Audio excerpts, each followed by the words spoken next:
समंदर के अंदर 250 की स्पीड से दौड़ेगी बुलेट ट्रेन।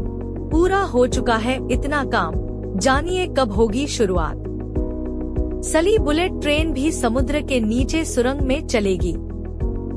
रेल मंत्री अश्विनी वैष्णव ने शनिवार को Mumbai Ahmedabad high speed rail corridor bullet train परियोजना के तहत समुद्र के नीचे सुरंग का निरीक्षण किया और परियोजना की प्रगति पर संतोष व्यक्त किया। परियोजना के तहत 21 किलोमीटर लंबी सुरंग में थाने क्रीक के नीचे 7 किलोमीटर का हिस्सा शामिल है। सुरंग Bandra Kurla complex BKC station को शिलफाटा से जोड़ेगी। यह समुद्र के नीचे सुरंग देश में अपनी तरह की पहली है। वैष्णव ने नवी मुंबई के घनसोली में संवाददाताओं से कहा कि समुद्र के नीचे सुरंग का डिजाइन तैयार कर लिया गया है और इसका निर्माण बहुत सावधानी से किया जा रहा है।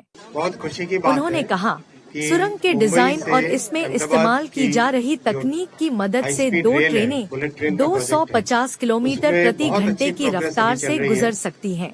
आप जो आज देख रहे हैं वो है समुद्र के नीचे की पहली टनल, देश की समुद्र के नीचे टनल है, अंडर सी टनल।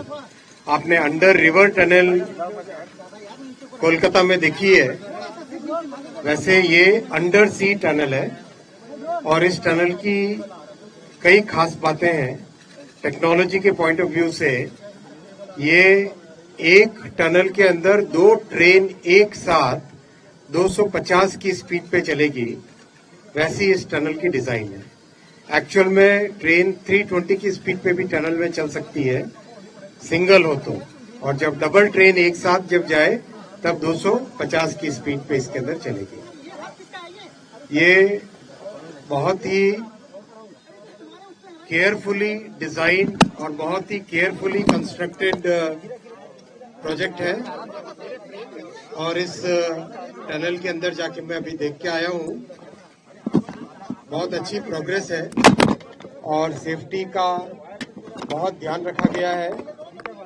हर चीज, हर एक पॉइंट ऑफ व्यू से गैसेस अगर निकलते हैं तो उनका ध्यान रखना, वेंटिलेशन का ध्यान रखना, लाइटिंग का ध्यान रखना, उन सब चीजों का बहुत ध्यान रखा गया है। टनल का कंस्ट्रक्शन अच्छी पेस पे चल रहा है और overall Mumbai Ahmedabad high speed rail में करीब 340 किलोमीटर का काम ऑलरेडी बहुत अच्छी प्रोग्रेस पे है। जितनी नदियां हैं उन नदियों के ऊपर ब्रिज बहुत अच्छी प्रोग्रेस में है और जितने स्टेशंस हैं सारे के सारे स्टेशंस की प्रोग्रेस बहुत अच्छी है। BKC में जो स्टेशन है बांद्रा कुर्ला, वो अपने आप में एक बहुत बड़ी इंजीनियरिंग की मिसाल रहेगा। -10 फ्लोर्स यानी जमीन के नीचे 10 मंजिल की बिल्डिंग रहेगी और जमीन के ऊपर 60 मंजिल की बिल्डिंग रहेगी। वो इस तरह से उसका डिजाइन है कंप्लीट। वैसे ही सारे के सारे स्टेशंस का बहुत ही अच्छी प्रोग्रेस है और जो शेड्यूल बना है उस शेड्यूल के हिसाब से प्रोग्रेस इसकी अच्छी है। जापान के लोग भी सब आके इसका इंस्पेक्शन करके गए थे और वो भी बहुत सेटिस्फाइड है इसकी प्रोग्रेस से। ओवरऑल जो भारत का बहुत बड़ा सपना है, प्रधानमंत्री श्री नरेंद्र मोदी जी जो मिडिल क्लास के लिए एक अफोर्डेबल फास्ट ट्रांसपोर्टेशन का मोड जो डेवलप करना चाहते हैं, वो इस प्रोजेक्ट से ये सपना पूरा होगा।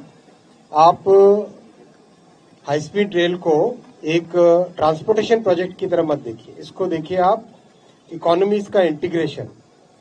यानी अगर जैसे मान लीजिए 2.5 घंटे के अंदर अहमदाबाद से मुंबई अगर ट्रैवल होता है तो एक तरीके से अहमदाबाद, आणंद, सूरत, बड़ौदा, वापी, ठाणे और मुंबई, ये सारी इकोनॉमीज, ये सारे शहरों की इकोनॉमिक एक्टिविटी इंटीग्रेट हो जाती है।